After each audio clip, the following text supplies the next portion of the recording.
राधे राधे भक्तों, आज है वामन द्वादशी। इसके बारे में हम आपको बताने जा रहे हैं शुभ मुहूर्त, पौराणिक कथा और महत्व। भगवान विष्णु को समर्पित पवित्र वामन द्वादशी वर्ष में 2 बार मनाई जाती है।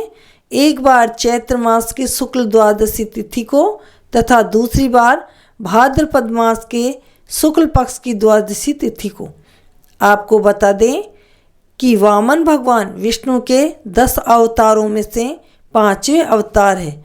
वामन जयंती भगवान विष्णु के वामन रूप में अवतरण दिवस के उपलक्ष्य में मनाई जाती है। वामन जयंती वर्ष में 2 बार मनाई जाती है। एक बार चैत्र मास के शुक्ल द्वादशी तिथि को और दूसरी बार भाद्रपद के शुक्ल पक्ष की द्वादशी तिथि को। भागवत पुराण के अनुसार वामन भगवान विष्णु के 10 अवतारों में से 5वें अवतार थे और त्रेता युग में प्रथम अवतार थे। वामन द्वादशी से जुड़ी हुई व्रत की पौराणिक कथा। वामन अवतार को भगवान विष्णु का प्रमुख अवतार माना जाता है। श्रीमद् भागवत पुराण में वामन अवतार का उल्लेख मिलता है। कथा के अनुसार एक बार देवताओं तथा दानवों में युद्ध हुआ। इस युद्ध में देवता दैत्यों से पराजित होने लगे। दैत्यों ने अमरावती पर आक्रमण करना शुरू कर दिया। तब इंद्र भगवान विष्णु के पास गए और मदद की गुहार लगाने लगे। तब भगवान विष्णु ने मदद का वादा किया और कहा कि वे वामन अवतार का रूप धारण कर माता अदिति के गर्भ से जन्म लेंगे। दैत्यों के राजा बलि द्वारा देवताओं की पराजय के कारण कश्यप जी ने अदिति से पुत्र प्राप्ति के लिए पयोव्रत का अनुष्ठान करने को कहा। तब भादो मास के शुक्ल पक्ष की द्वादशी को भगवान वामन ने अदिति के गर्भ से अवतार लिया और ब्राह्मण का रूप धारण करते हैं। वामन देव की पूजा का क्या महत्व है, ये भी हम आपको बता दें। वामन देव की पूजा का हिंदुओं में बहुत महत्व है। भगवान वामन श्री हरि के अवतार हैं जो ब्राह्मण के रूप में धरती पर प्रकट हुए थे। उन्होंने देवताओं और दैत्यों के बीच शक्ति संतुलन बनाए रखने के लिए अवतार लिया था। वामन द्वादशी के दिन वामन देव की पूजा की जाती है। यह एक ऐसा दिन है जो बुराई पर अच्छाई और अहंकार पर भक्ति की जीत का प्रतीक है। मान्यता है कि इस दिन भगवान वामन की पूजा करने से भक्तों को मोक्ष की प्राप्ति होती है और उनके पिछले जन्म के सभी पाप और कष्ट दूर हो जाते हैं। इसके अलावा भगवान विष्णु उन्हें सभी सांसारिक सुख और खुशियां प्रदान करते। वामन द्वादशी का शुभ मुहूर्त। वामन द्वादशी व्रत 9 अप्रैल 2025 बुधवार को शुक्ल पक्ष की द्वादशी तिथि को रखा जाएगा।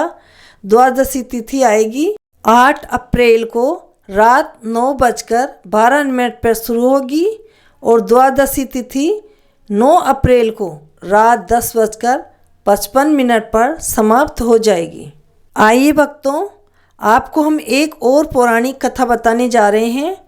हिंदू पौराणिक कथाओं और शास्त्रों के अनुसार जो 100 पूर्ण यज्ञों का संपन्न करेगा उसे पृथ्वी के साथ साथ स्वर्ग और शासन करने की शक्ति और क्षमता प्राप्त होगी। राजा महाबली भगवान विष्णु के सबसे बड़े भक्त थे, लेकिन फिर भी उन्हें देवताओं के लिए एक बड़ा खतरा माना जाता था। उन्होंने 100 यज्ञ करना शुरू कर दिया।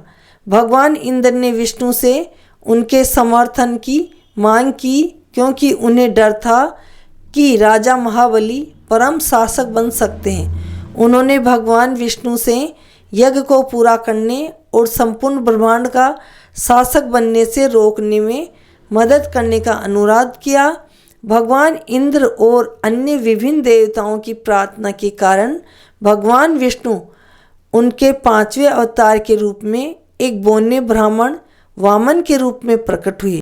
राजा ने ब्राह्मण का अभिवादन किया और उससे कहा कि वह जो चाहेगा उसे अनुदान देगा। भिक्षा के रूप में भगवान वामन ने अपने पैरों से नापी हुई भूमि के 3 टुकड़े मांगे। यह सुनकर राजा महाबली बोने ब्राह्मण को इतना स्थान देने के लिए तैयार हो गए। इसके लिए वामन आकार में बड़े हो गए और विशाल रूप ले लिया। पहले पैर के साथ उन्होंने पूरी पृथ्वी को नाप लिया। दूसरे कदम के साथ उन्होंने सभी स्वर्गीय स्थानों पर विजय प्राप्त की।